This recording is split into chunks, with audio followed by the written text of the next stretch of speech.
Okay, so I'm beginning to record now, and I'm going to reopen the chat here, just so that anybody who's looking at the recording can see what we've chatted so far. Um, okay, and there are 5 of us now. Okay, great. So it is now 6 p.m., so we may as well begin. So I'm Mick McQuaid, and I see Kaula. I'm sorry if I'm butchering your names, but I can't hear anything. Aisha, Afifa, and Miriam are all present in the meeting. And I also can't, I now can't see my screen because of the chat window is blocking it. So I can't tell if I'm in or out of the picture at any given moment. So just let me know if there's a problem, if you see a problem with the picture. Let me know via the chat because I can't hear or see anyone. Okay, so welcome to this. Okay, everything is perfect. That's great to know. Welcome to this inaugural meeting of ISTE 798. I'm looking forward to meeting with you in 2 weeks. I'll be in Dubai in 2 weeks, and we'll get together. And during that time, we'll do stuff with data visualization. Between now and then, I would like to do Internet of Things, environmental sensing in the city, and big data. And I can see from my YouTube counts that some of you have actually looked at. Now I just heard something. I think someone is speaking, but I can't hear them. I'm not sure why.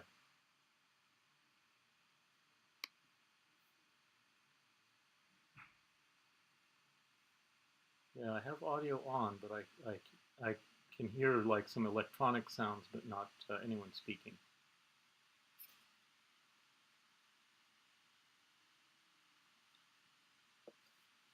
Okay, so I guess that if we want to speak, we're going to have to do it by chat. Apparently I can speak. Apparently I can be heard by others.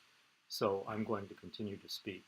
But if you want to speak, I think you're going to have to do it by the chat screen. So as I said, I'd like to do these 3 topics before I get there. Internet of Things, environmental sensing in the city, and big data. And I can see from my YouTube counts that some of you have already looked at the videos, and I'm hoping that you've done the readings as well. And more than anything else, I hope that you've looked at the syllabus. So I know some people have looked at the syllabus. That's great. That's my idea of the plan. The syllabus is the main document that documents our plan. So you can see by there that I am hoping that by today we've gotten through, well, let's see, let me bring up the syllabus here. I don't actually have it on my screen right now. I'm going to, oh, I do have it on my screen, just it was hidden behind another window. So today is the second day of environmental sensing in the city. So I think what you have seen so far are 2 things in the videos. First, Internet of Things, and then environmental sensing in the city. And they're very different from each other. So Internet of Things was very technical. I went over some protocols. I went over some details about how people communicate using the Internet, and then some issues about the low power that the Internet of Things has in comparison with the Internet. And by low power, I'm talking about electrical power, which changes a great deal about how that network operates. And so I spoke in technical detail during those initial videos. And then in the environmental sensing in the city, I spoke at a very abstract, very conceptual level. So these are 2 really different things. You know, a really technical discussion versus a really conceptual discussion. And I'm interested in knowing how you like your discussions, whether you are more comfortable with learning technical things or conceptual things, and what you consider to be of greater value, technical things or conceptual things. Um, I view you as managers of a smart city. Um, and I don't know if that's a correct view. I'd like you to uh, enlighten me about that view. If you are managers of a smart city, you need some supervisory knowledge and some hands-on knowledge so that you can understand the technicians who work for you and so that you can supervise them. So I'd like you to chime in the chat if you can and tell me how you feel about the technical and the conceptual.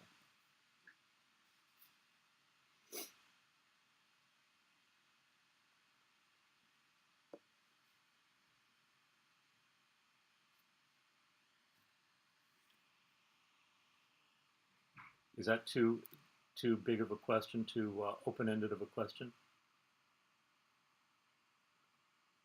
Right, you're managers of a smart city. So what do you think managers need to know?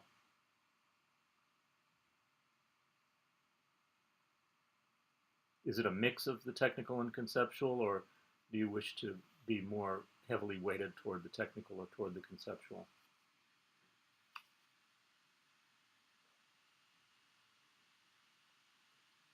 Mix of both, okay. That's good. Mix, okay. I appreciate that. Okay. So in some cases it's easier to talk about technical details, and in some cases it's easier to talk about conceptual matters. Um, with environmental sensing in the city, um, there are all these conceptual issues that haven't come up too much in the Internet of Things. Um, one conceptual point that's come up in the Internet of Things is the problem of hacking in the Internet of Things. So I think I have placed, let's see, today is day 5. Okay, I'm having a little trouble with my courses. Now I consider my courses to be a very important tool, and I hope that you do too. Not necessarily the best tool, but it's the tool that we have. And if we look on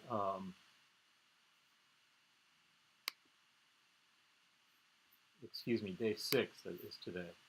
If we look on day 6, you'll see some slides, a little bit of a slideshow about an issue with the Internet of Things that's kind of a conceptual. The main point in the smart city is IoT, you were saying. So so IoT is an extremely important part of a smart city. I don't know if I would say that it's the main point because we have a lot of other issues, but perhaps IoT is what enables the smart city. Is that what you mean, that it enables the smart city?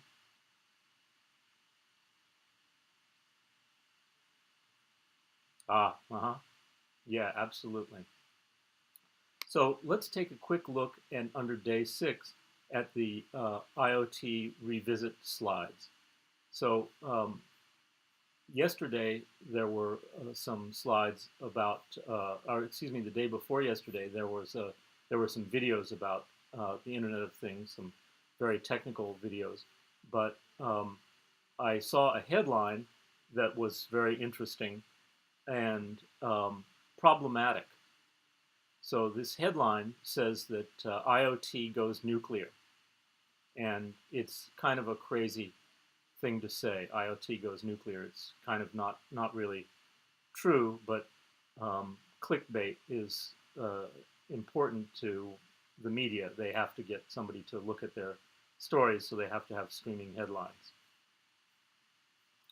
And this headline was about a story about a group in Israel who released a study claiming that an IoT worm could be used to infect the city of Paris in the space of a few minutes. So the entire city would be infected in the space of a few minutes. But I'm not worried. I'm not planning to avoid Paris. I read the paper that the headlines were based on and concluded that the situation isn't really dire. But it brings up an issue that's important when we think about the Internet of Things. And it communicated a very important danger for anyone who is developing a smart city. So why should we take it seriously? Why should we take this study seriously? The first question to ask about a paper like this is, should we take it seriously at all? Is there potentially a threat in a hacker, some adversarial character putting a worm into the Internet of Things and infecting the whole city?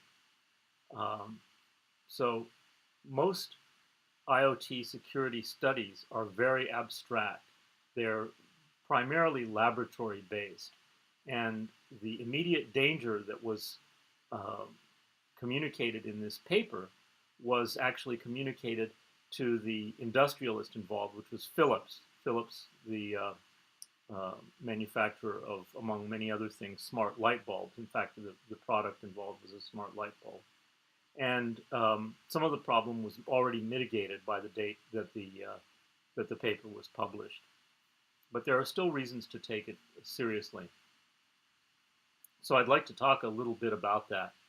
So the target of the proposed attack is the Philips Hue lighting system. And I'm curious if anyone has a Philips Hue. It's actually the single most successful IoT product on the market, with 500 million euro per year sales. Did I say that right? 500 million? Yeah. So it's a high-profile target. It's a very consequential target. If you could turn off those 500 million lights, or make them strobe, or do something adversarial with them, that would be a big deal. And Philips is one of the largest consumer electronics firms in the world. So they're not amateurs.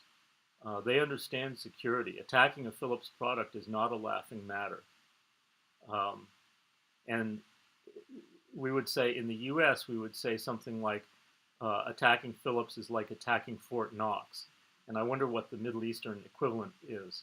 So in the US, we have this fort in Kentucky that holds the country's gold reserve, called Fort Knox. And it's supposed to be very, very, very secure. So we say, oh, it's like attacking Fort Knox. So I'm curious if any of you can tell me, like, what would be the most secure thing in the Middle East that would equate to attacking Fort Knox. Anyway, if you come up with one, put it in the chat. That would be nice. If you don't, I'll just say attacking a Philips product is like attacking Fort Knox. They are very well secured.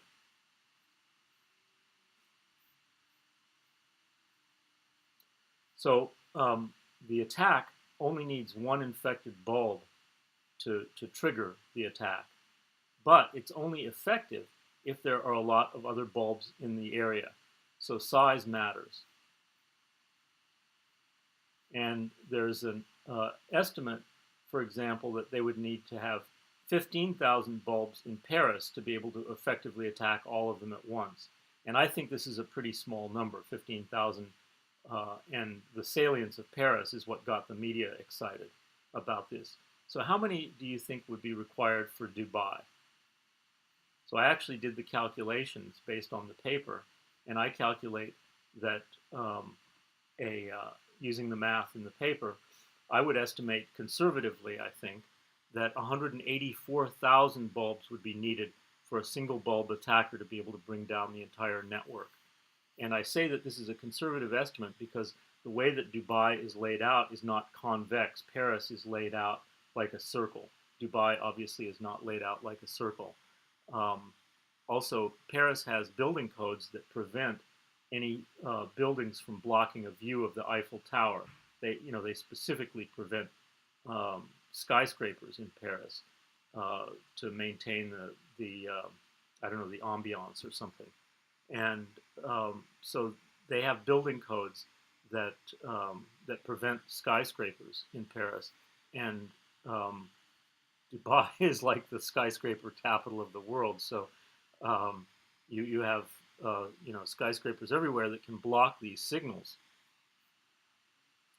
And Dubai is also less densely uh, built up than Paris. At least it was the last time I was in Dubai. Now, at the rate that you're building, maybe it will pass the density of Paris soon. So how do I get these numbers? These seem like very specific numbers. How do I come up with this 184,000 number? And why isn't the number, say, for example, 150,000? You might think that it would be 150,000 because actually Dubai is approximately 10 times the size of Paris. So if it takes 15,000 to cover Paris, why wouldn't it take approximately 10 times that amount to cover Dubai? Um, so, in fact, um, the infection rate is proportional to the size of the city, but it's not exactly a one-to-one increase that we expect. Instead, there's a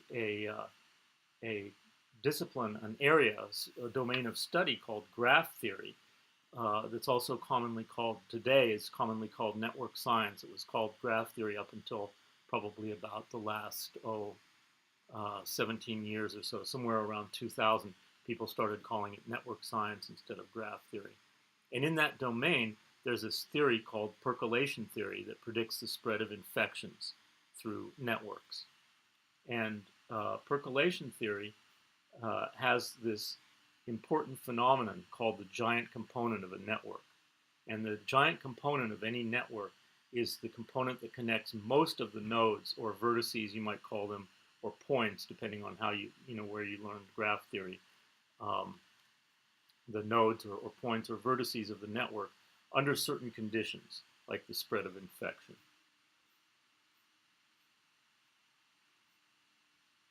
And the giant component forms more or less suddenly when networks reach a certain size.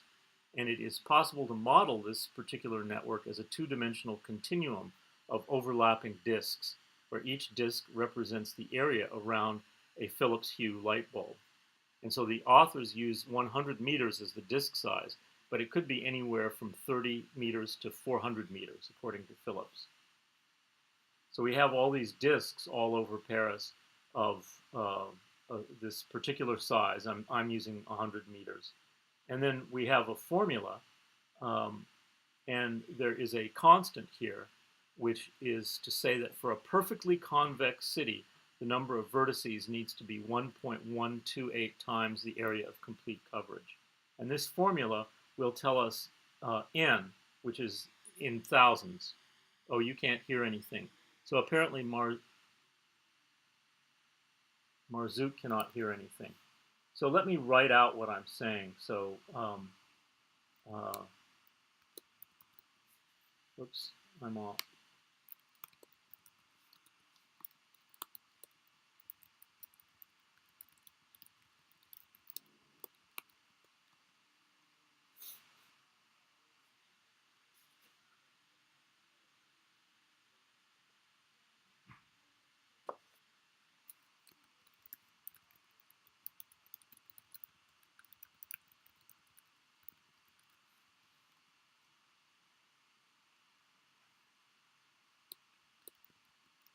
Oh, okay, so some people are hearing me perfectly.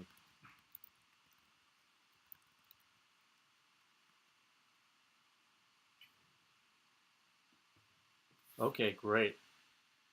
So some are hearing. You know what, Marzouk, you may want to uh, use headphones instead of speakers.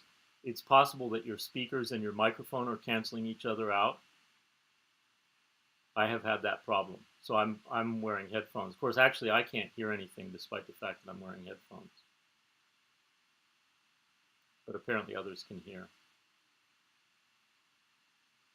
Okay, great. Yeah, maybe restart the session. And then on the right side of your screen, there should be an audio on and video on icon, and those should have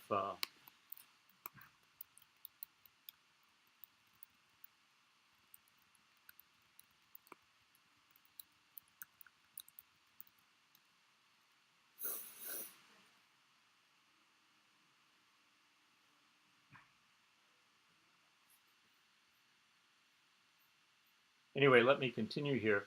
So I'm giving the area and the radius in square meters, or the radius in meters and the area in square meters. So if I give this area A and the radius R in square meters, this formula will tell me N, which is the number of devices, the number of Philips Hue light bulbs that I would need to infect the entire city. So that's how I'm coming up with this 184,000 number.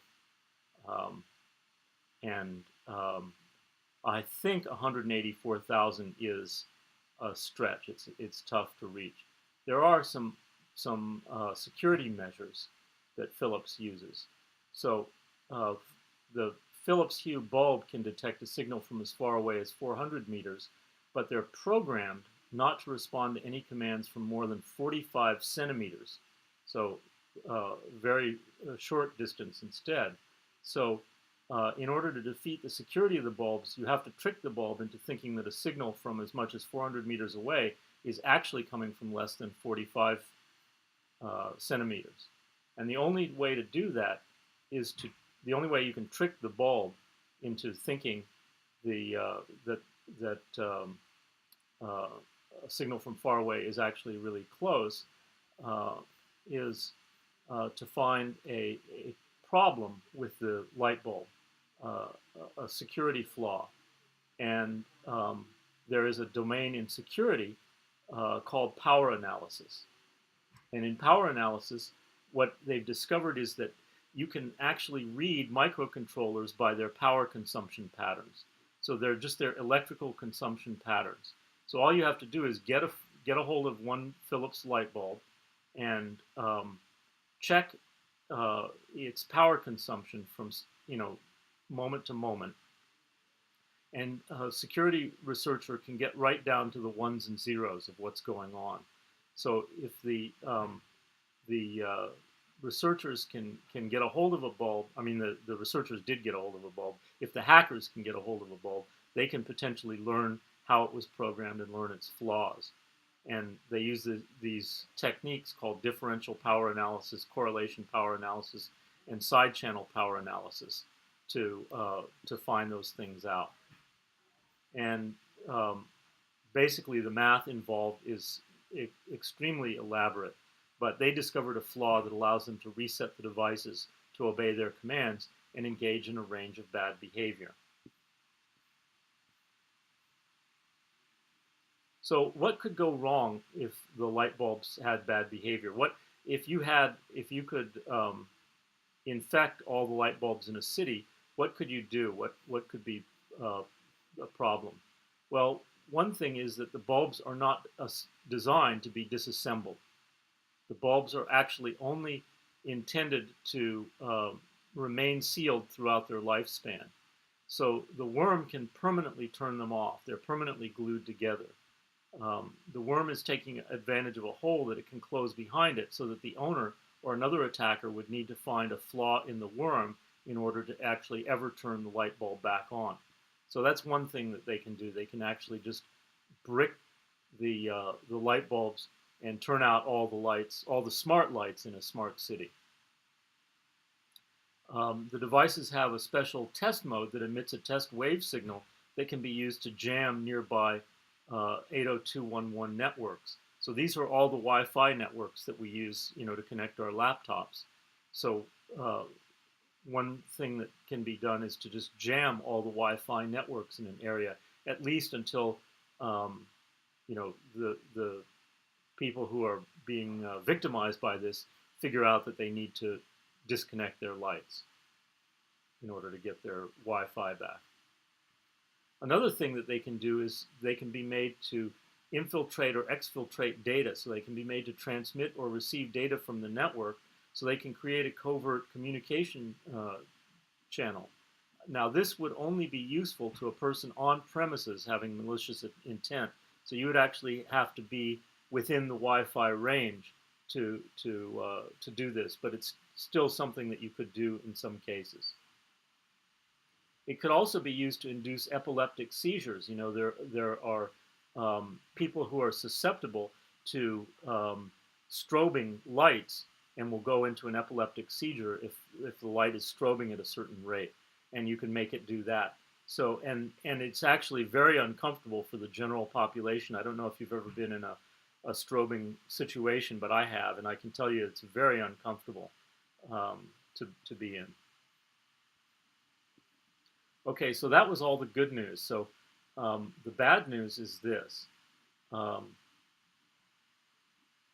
So the Philips Hue light bulb and similar IoT devices have very low power consumption, and it is what we would like to do is make IoT devices interoperate. We would like IoT devices to be able to operate with each other, and we want them to be very low power consumption. Well, there's a phenomenon that you can do in low power situations called warflying. Warflying occurs when you attach some network hardware to a small drone and fly it around in a pattern that's been chosen to maximize network contact. If the network uses a very low power network protocol, it's possible for a very inconspicuous small drone to make extensive contact on very long flight patterns. And the network protocol that's used in this case is called Zigbee. It's a very low power, simple, inexpensive network protocol. It's used in many IoT devices. And you can probably imagine that a small drone could deliver legitimate firmware upgrades this way. But you could also imagine a worm being delivered this way so that far fewer than 15,000 nodes are required for fast, certain infection. That's the problem. The other problem is that Philips wants and needs to have partners to help its system grow. So as a result,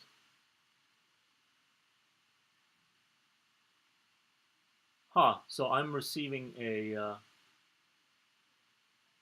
presentation suddenly. So let me see if I can understand what's going on here.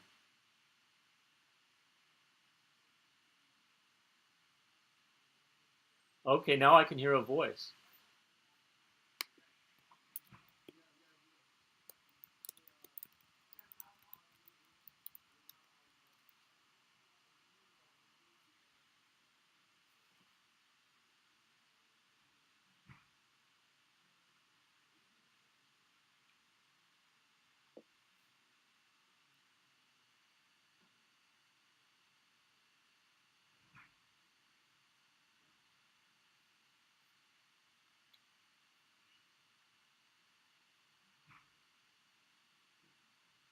Oh, and now I can see somebody's face.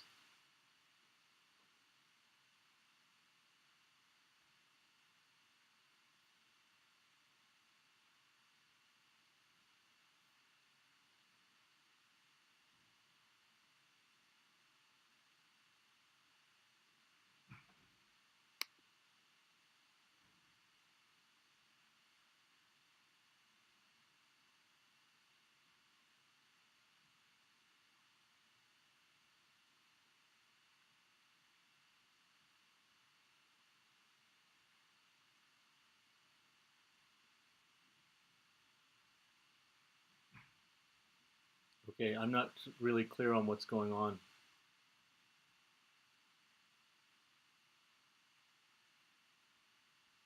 I can see one other participant now, and I can hear some electronic sounds.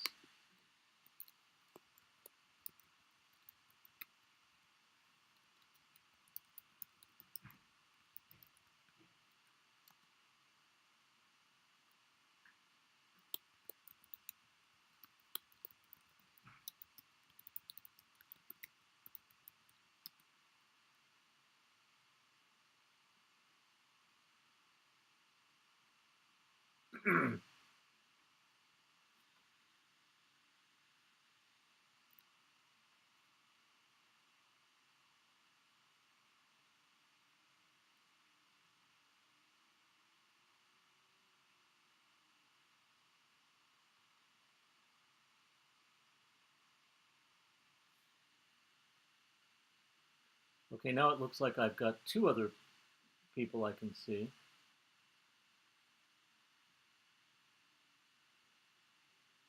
And there are 13 participants, which is great. So let me just, uh, I'm not really sure how I should proceed here. I know that there are 13 participants, but I can't hear any of them. I can see two of them, um,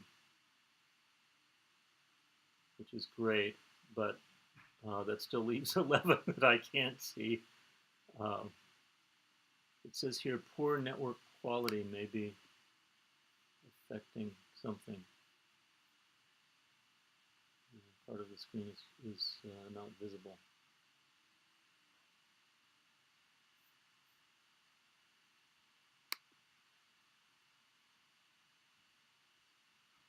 Okay, so Latifa is on, but says I can hear nothing.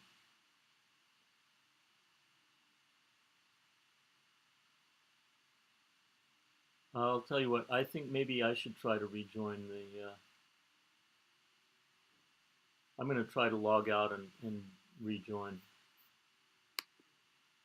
see if that helps.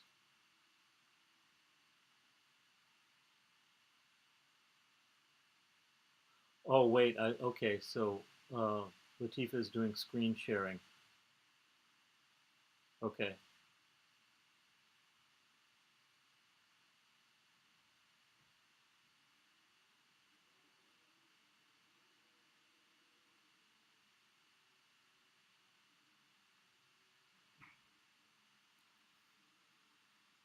Well, let me just finish up what I was saying about the Internet of Things Revisited. Um,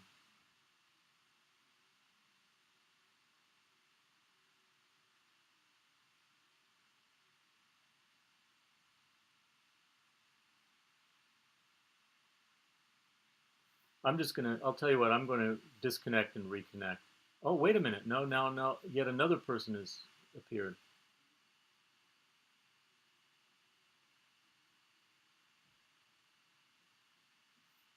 Now they're gone. Okay, I'm going to disconnect and reconnect.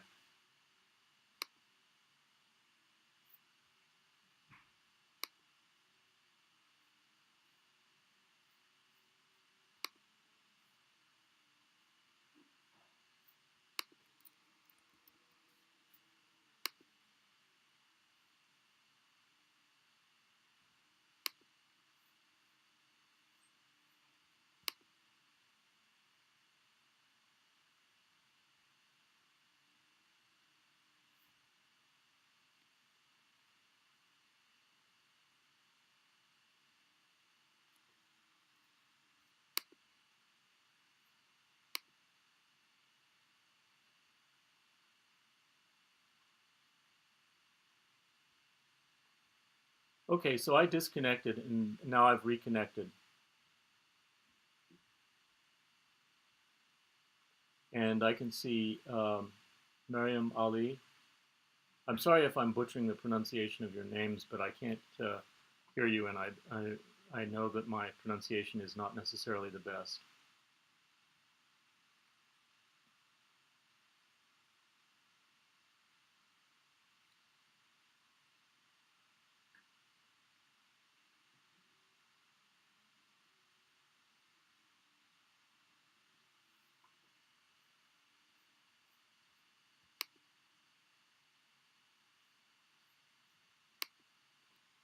So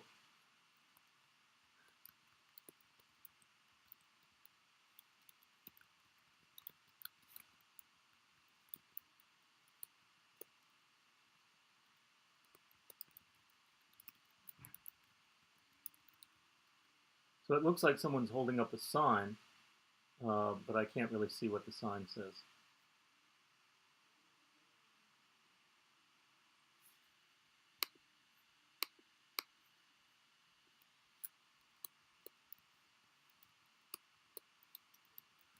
Okay, I got it. I put my my microphone back on. I don't know how it got into a mute mode there. Okay, great. So getting back to what I was talking about, the problem with the, let me just summarize the problem with the Philips Hue light bulb. So this is an example of how an adversary could make matters difficult for people relying on Internet of Things. And it's very difficult to plan for this because you don't really know who's out there hacking away. And it's also very difficult because it takes time for people to discover problems with Internet of Things devices. So in this particular case, the case of the Philips Hue light bulb, it took some external researchers quite some time to figure out that there was a flaw in it and figure out how to exploit that flaw. And then they communicated that to Philips, and Philips was able to issue firmware to correct that flaw. But there was a period of time when it would have been possible for someone to infect these bulbs. And the easiest way to do that would be to attach a network device.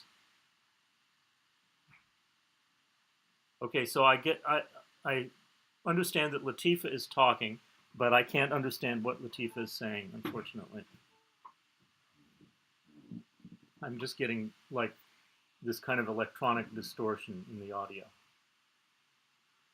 So Latifa, if you want to say something by chat, that might be easier.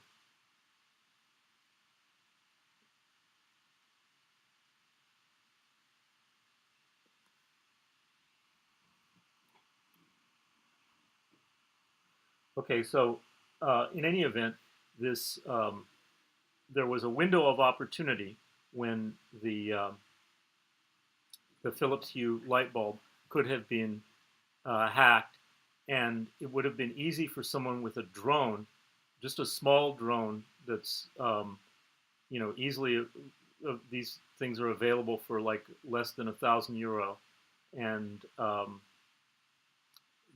you can attach a small battery operated network device to them and just fly them around up and down the sides of skyscrapers, infecting the devices in the skyscrapers. And to make matters worse, Philips is very anxious to make it easy to, and any manufacturer, I mean not just Philips, but any manufacturer is anxious to make it very easy for IoT devices to interoperate.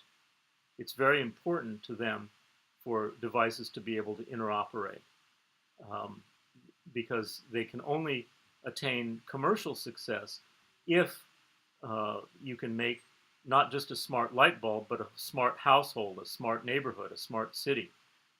So devices need to interoperate in order to in order for there to be a legitimate spread of IoT devices. So it's difficult for Philips to close things off for hackers without closing things off for their legitimate partners. That's the second problem. The first problem being that it's very easy to increase the rate of infection beyond what would naturally be possible using current relatively inexpensive technology. And this is one reason why I don't know what the situation is in Dubai. In fact, I'd like to know what we have a lot of legal issues around drones in the U.S.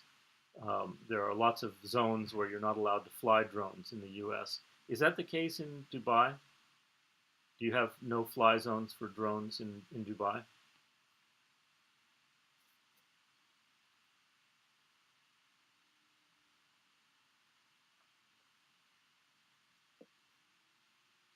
There are many restrictions. Okay, so that's an important reason why is drones can be used by hackers to infect low-power networks that would otherwise be impenetrable. So if you ever wondered, so I've often wondered why there are restrictions on drones, because they look, I mean, just when you see them flying around, they look pretty harmless. They're tiny. They don't look like they could do anything. But if you know a little bit about the Internet of Things, then it becomes more evident why there are these problems. Okay, so that's maybe enough of the Internet of Things. let's talk a little bit about environmental sensing in the city. So these videos that I've put up for environmental sensing in the city are very abstract, very conceptual, about the city as a meeting place, about the city um, as a shared experience for people. So those are very abstract concepts, and I wonder if you've had any issues um, in trying to uh, wrap your head around some of the concepts in the videos and some of the concepts in the reading material, of course.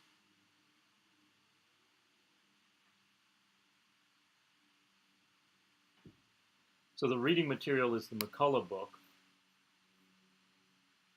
Have you found that challenging?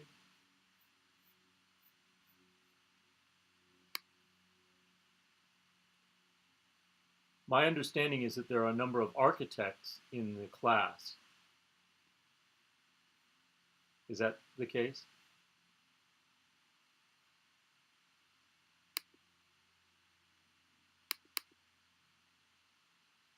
Yeah. So McCullough, the author of the book for the environmental sensing part, is actually an architect and a well-known, at least in the United States. Um, so I'm guessing that this book is probably easier for architects to understand than it is for a lot of engineers or IT people to understand.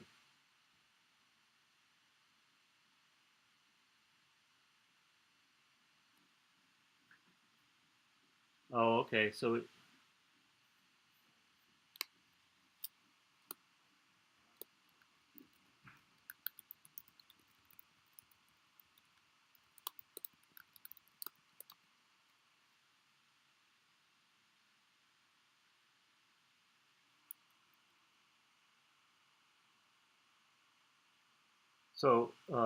Nasser says we're facing a problem with the connection that might be from the app. Unfortunately, I have a couple of apps running right now, so I've got a screen recorder going so that I can put out a recording of this session, and it's possible that that screen recorder is interfering on my end. I'm not sure, but I can't really turn it off without, um, you know, not having a recording. Okay, so Amro can hear, says is having a good connection. How about Nasser?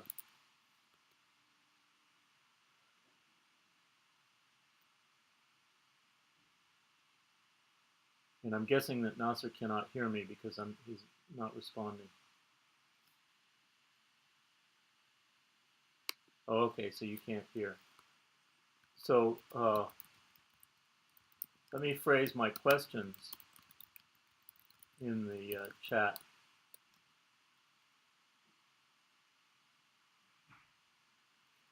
So my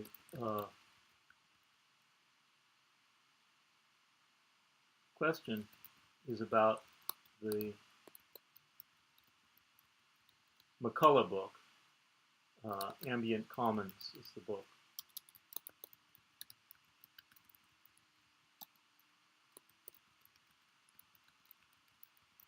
It is written from the point of view of an architect.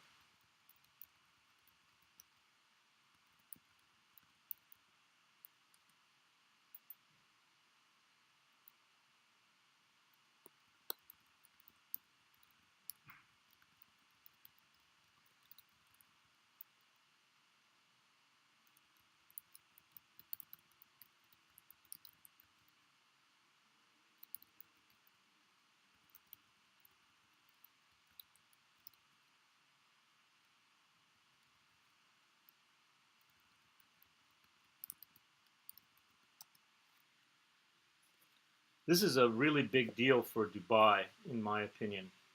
Um,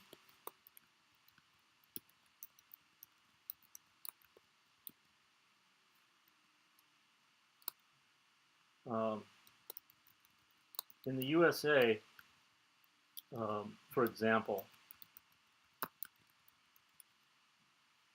shopping malls are a big deal. Shopping malls are collapsing.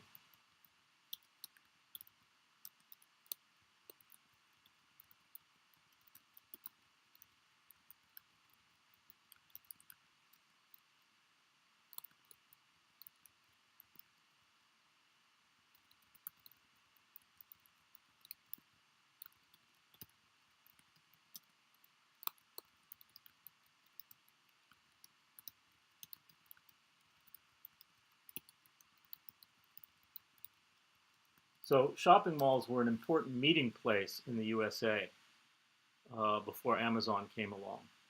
And now shopping malls are closing left and right.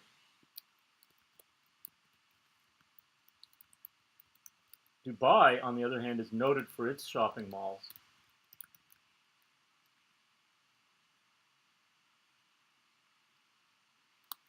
But what about the future?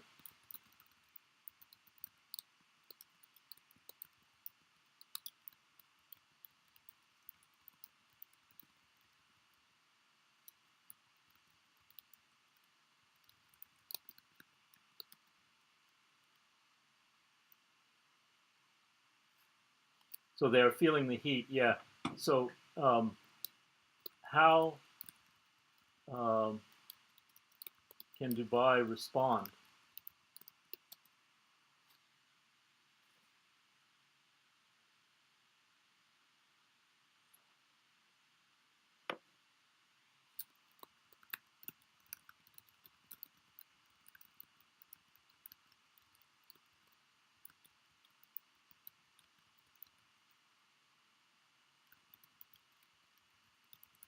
My impression is that restaurants in Dubai malls are still big meeting places.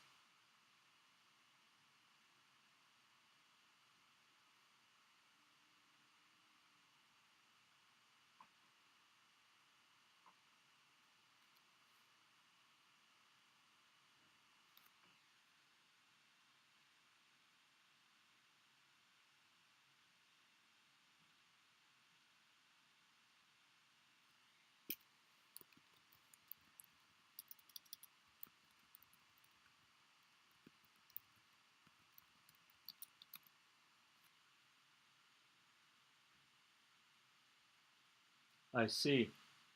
Very interesting. So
now one question that I have is how can we integrate the online experience into the mall?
I'm getting a lot from just this chat, and I'm thinking this is actually a really great way to communicate is just through this chat. Some of the things that you're sharing, it's hard to respond to all of them, but they're very interesting.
I think we have to use our imaginations with 3D printing.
I think it's important to think about the level of cooperation not only among retailers, but among city agencies to make an AR experience that's beneficial to everyone.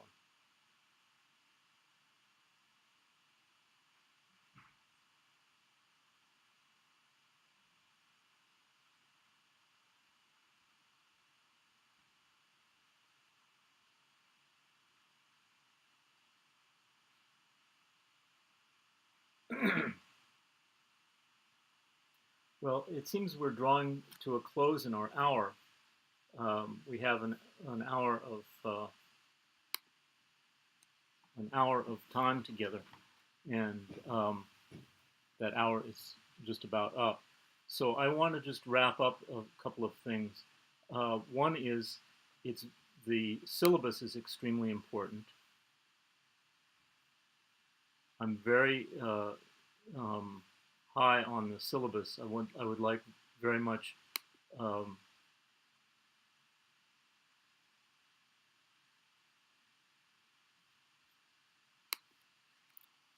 Wait, I'm just responding to a private message here. Just a second. I didn't even realize I had private messages available.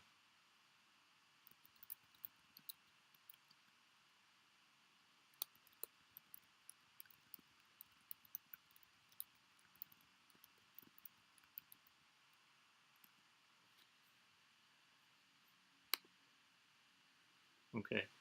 I just discovered the private message icon and that I had a private message there. In any event, the syllabus is the key.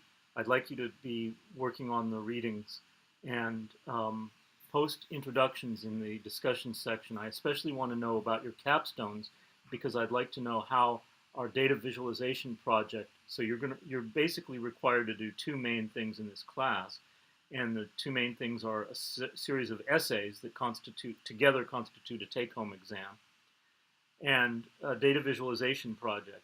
And that data visualization project needs to be useful to you. So what I'm hoping is that it will be that your data visualization project will be something that can feed into your capstone. So consequently, I must get some sense of what your capstones are like. I need to have some idea about how your capstones look to know what might be a potentially successful data visualization project for you. And we'll do those. Well, we'll do those together in when I'm in Dubai in 2 weeks from now.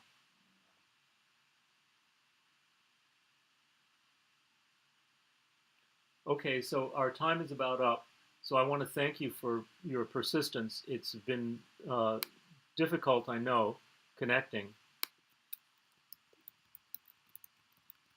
Connecting has been difficult.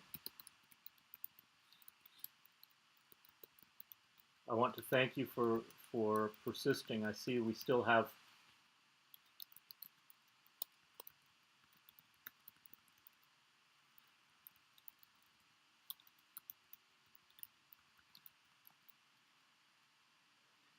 so thank you very much, and I look forward to seeing you in 2 weeks.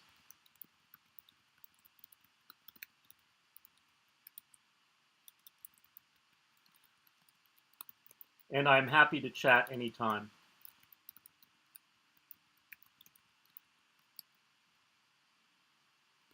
Yes, you can join online. I am afraid that the connection may be problematic. So I plan to record our sessions.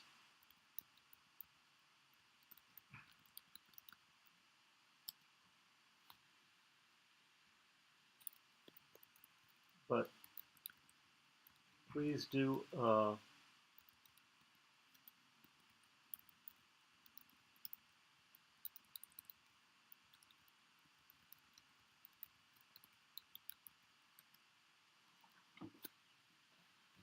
so it seems the chat works. So and I'm glad to hear that the app works from the phone. And I also use Google Hangouts.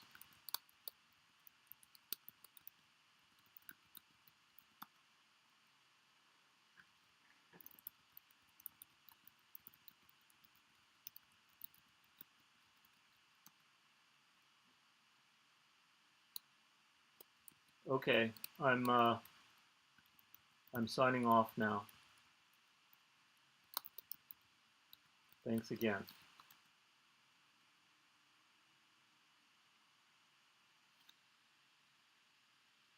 All right, take good care of yourselves. See you soon.